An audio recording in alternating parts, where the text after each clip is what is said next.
Hello, everybody. How you doing? It's Matthew. Let me turn down the volume a little bit here. Love to be able to crank it and play it loud, as you know, but you want to be able to hear what I'm saying, I hope. How you all doing? It's Matt. There we go. We got the volume down a little bit, folks. Folks, I'm here to do a review for you. Haven't done one in a while, but I have a recommendation for all my viewers and subscribers and commenters, and I think you're going to like this one, folks. Who remembers these, huh? Remember back when you were in school and you had something like this, the old composition notebooks? Remember we used to use these things in school and outside of school? I sure remember them. They go back quite a ways, folks. Now, they came in various colors. I remember the red one, there was a black one, green, and certainly had blue, like this one right here. New modern composition notebook. Now, the design has evolved over the years. It's changed. Different lettering and stuff like that. But the purpose has not. The purpose of these little booklets has not really changed. We use them to jot down thoughts, to jot down ideas, to dream, to hope. Put some of those in here. Create. All different things we do with these little blank pages here. And we start with that blank canvas like that, and we end up creating something wonderful or something fun or magical. It all depends on what we're doing, right? We all remember these. We all use them. We all love them. So when music is created using something like this, in this manner, it may look something like this. Here's a composition for you. Compositions, all right? So this, folks, is the brand new album out June 4th by Johnathan Pushkar called Compositions. Folks, Johnathan is originally from Pittsburgh, Pennsylvania, now makes his home base, I should say, in Nashville, Tennessee. He released an album back in 2019 called Straighten Up. Now, that album was very British Invasion, very Mersey beat sounding, power pop, kind of like 1965 all over again. But although it was retro, it was very modern and today. A very good, excellent debut album from Johnathan. Now, it received a lot of accolades and positive reviews. And you're talking stuff like, you could hear the influences on that first album, like Herman's Hermits and the Searchers and some Beatles and some Beach Boys and Monkees with that modern flavor. Check it out if you get a chance. It's called Straighten Up. Now, here we come to this year, June 4th, Compositions. His second album comes out on the great, fabulous Gem Records. And you know how I feel about Gem Records. I love them over there. Now, with this album, Johnathan has really taken a big step forward while he was retaining all the fabulous elements of the first album, Straighten Up. He's keeping all that here. You've got that British Invasion sound, the California vibe, but now we got something a little different here. We're getting a little more of a Nashville influence. Some of the Nashville elements are coming into this second album from Johnathan. Not overtly, but it's there, and you can hear those influences. And I think therefore they make the album a greater album, a more complete and realized album by Johnathan letting some of those Nashville influences come into his music a little bit. A little more acoustic elements are here, but you still have that Rickenbacker bliss on Compositions. Now, the album's produced by Wyatt Funderburk. You may have heard of Wyatt. He's produced the great Kurt Baker, who's a great rock and roller, power pop guy out there. And Johnathan's got some great people working with him on this album. I'm going to show you the back of it. Here's the track listing. And you can freeze and read this, or how about you just order your own, and then you can read it for yourself. And here's some of the great people he has working on the album. I'm not going to go through them all. I may talk about a couple, but I'll let you check that out. So he's got some really cool people helping on this album. And he's got a great cover on here of Junior's Farm, which it's a great cover, and he does it with the drummer who was on the original Paul McCartney and Wings version of Junior's Farm, Jeff Britton, who was a member of Wings at that time and recorded that song with the band. And you got to check it out. It's great to hear Jeff on this recording with Johnathan of Junior's Farm. But let's go through some of the album a little bit. And I'm telling you, folks, I think you should check it out. Give it a listen. You can get it on vinyl like this, which comes on a beautiful blue vinyl. I'll show you that first. There's side 2. Nice label. Nice, beautiful light blue color. I don't know if it translates well on the video here. And you can also get it on CD. I happen to have the CD as well with all the credits on the back.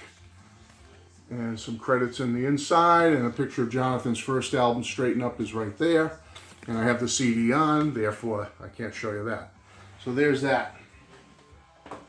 So, let me hold the album up again. So, we've got some great songs on here. Let me go through them really quick and tell you that I really think you're going to enjoy this album, and I think you should really check it out. Give it a listen if you have Spotify. Sample it. But don't forget, it's really important, folks. We want to support labels like Gem Records, artists like Johnathan, by purchasing their music, buying hard copies of their music, whether it be CD or vinyl, whatever. So the first song, which you heard a snippet of it when I first started this video, is called Any Second Now. It's a great, great power pop opener, very Mersey beat, very Monkees, but with a modern flavor. So you Monkey fans, you're gonna like that opener. It's a great, great opening track.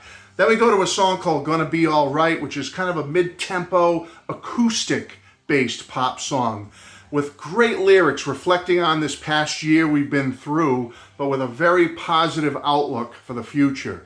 And it does have a little bit of a Nashville influence on it, Gonna Be Alright. So listen for that and check it out. Now the third song is called Does What She Does. Now we're back to the hardcore power pop here, okay? We got a hint of early Beach Boys though. This is a very strong early Beach Boys influenced tune, but with jangle pop, but with a nice 12-string guitar solo. I really think you're gonna like Does What She Does, and especially you Beach Boys fans for that element of it. Very good. Now the next one, we slow it down a little bit. It's called Making Plans. Very mid-tempo, acoustic, power pop, very reflective lyrics. Again, reflecting on what we've been through the last year and a half or so. It has some really nice electric 12-string passages throughout the song. I really think you're going to like Making Plans. We then have a song called Just Friends. This is very Nashville influenced, and I love it. It's really good, very prominent to get that Nashville sound in here. But still power pop. It's kind of in the vein of, think of the Beatles' Act Naturally or What Goes On. Kind of has that style. And also, as I was listening to Just Friends, I really heard a little bit of Mike Nesmith in there. Maybe it's just me. See what you think. But it's got that Monkees, Mike Nesmith style to it as well. So check that out. Then we go to a song called Red Eye, which is really heavy power pop. Really cool, faster paced. 12-string guitar jangle heaven. Searchers, Beatles, retro, but still great and modern. I really love Red Eye. It's one of my favorites on the album. Now the next was called Can't Get You Out of My Mind. You got Power Pop Bliss again here. You've got, kind of reminds me of The Wonders, That Thing You Do, that kind of style, 60s jangle pop, a real pure pop song, but it's got a little bit of a Nashville guitar flavor to it. So listen for that. It's really good. Now the next was called Alexandra. Now Alexandra is very, very introspective in its lyrics. A more serious song, yet very, very groovy pop tune. Kind of has a Wichita lineman kind of vibe to it with the guitars, the sound of the guitars, and just the overall feeling of it. You got that Nashville flavor with it. Nice electric piano solo. It's just a really cool, reflective song. Alexandra, check it out. I think you're going to like it. Love Will Save the Day is next on the album. Yes, it is. And Love Will Save the Day is a really fast-paced power pop song. And it's got the lyrics with that vibe of all you need is love, meaning, you know, love will save the day. That's what we need right now with what's been going on in this world in the past year or so. Love will save the day. And love is needed now more than ever, let's be honest. And he reflects that in the song Love Will Save the Day. But he does it in a very good way with, It's got that pop sound, but with a slight Nashville flavor to it. I really think you're going to enjoy that one, especially the theme of it. And then next we come to Junior's Farm. I spoke about it earlier. It has Jeff Britton from Wings playing drums on it, special guest. So you're definitely going to want to hear it for that and see what Jeff is up to. And it's just a great song. He's got John, I believe I'm pronouncing this right, John Mojave from The Weaklings is playing lead guitar on it, and he does an outstanding job doing Jimmy McCulloch justice with the sound of the guitar on Junior's Farm, the cover of it. And really good, really heavy rock. And he kind of did something like this on his first album, Johnathan. The next to last song, being Junior's Farm, is a heavy rocker, and he did something like that on his first album called Straighten Up. The next to last song before the end of the album was a song called I'd Rather Be Late Than Never, and it was a very heavy power pop rock song. So I think, I wonder if he did that intentionally or not, but it's a nice way to go out with a big blast. And then the final song, which is No One Ever Said You Had to Stay, becomes very reflective and more sweet and more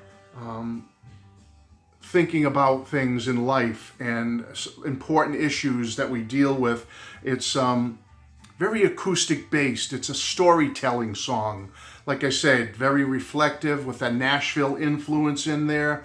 I don't know if I'm correct saying this, but it kind of reminded me of a Plain White T's. Have you ever heard of the band Plain White T's? Kind of reminded me of that kind of, slow, Fountains of Wayne, slower paced type song. Very nice, quieter, very peaceful, very nice way to close the album on a reflective moment there with No One Ever Said You Had to Stay. So folks, my take on this album is this is a great second album for Johnathan. His first album was good.